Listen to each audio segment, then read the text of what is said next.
Ashington lad Mark Wood took up the baton passed on from Steve Harmison to put the frighteners up the Windies batsmen with a searing spell of hostile pace. And it showed just what England have been missing winter after winter in places like India, Australia and here in the Caribbean as the Windies were routed for 154. It has been a long time coming for Wood, who has battled consistently with injuries since playing his part in the 2015 Ashes win, but he has always been the bowler that England hoped could provide the pace X factor. Wood claimed his best ever test figures of 541 thanks to a passage of play that had every eyeball in the ground trained on the middle as he gave the home side a taste of their own hostile and uncomfortable medicine.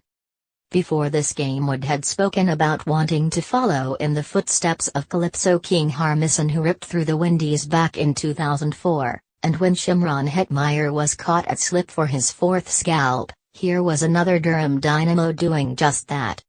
"It has just been a fantastic day, I'm so pleased to get the 5 wickets," said Wood.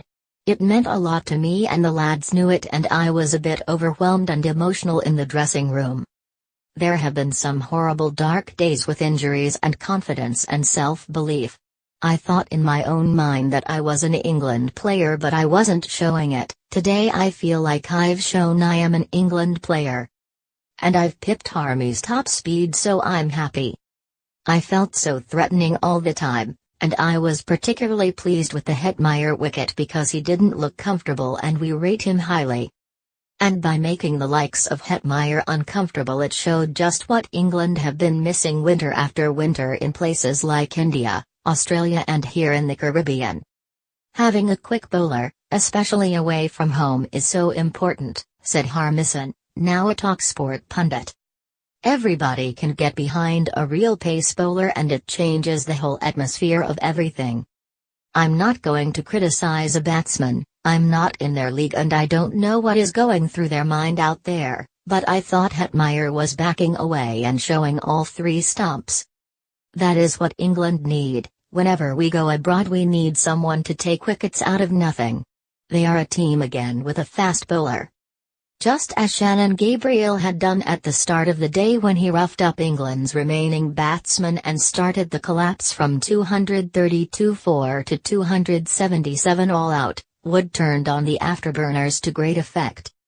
It took him just 5 balls to claim his first wicket of the series, but the previous 4 had given a good indication of just how he would be going about his work. Shy Hope looked rattled as the ball fizzed past him again and again.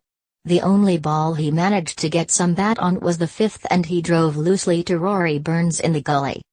The next ball was too quick for Roston Chase as he fended another catch to Burns that flew even faster to send England into giddy delight. Moeen Ali had already taken the first 2 wickets in 2 balls and he was to take 2 more to finish with 436 thanks to a smart Johnny Bairstow stumping and a stunning one-handed catch by Stuart Broad at mid-off.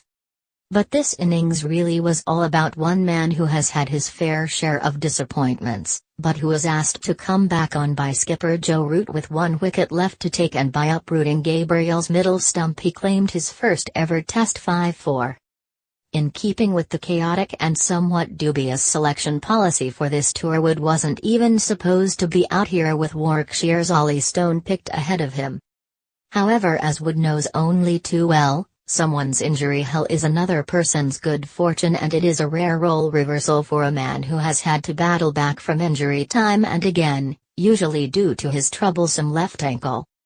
Harmison added, "It has brought a big smile to my face. I've seen him grow up and seen how hard he works to get himself fit again and again and again. I was talking to Mark before he got selected. We had been coaching the kids at Ashington Leisure Centre when we heard that Ollie Stone was coming home. I said it had to be you, it can only be you. He knew he had to perform and he had to bowl fast. There will be so many people pleased for him, not least of all me.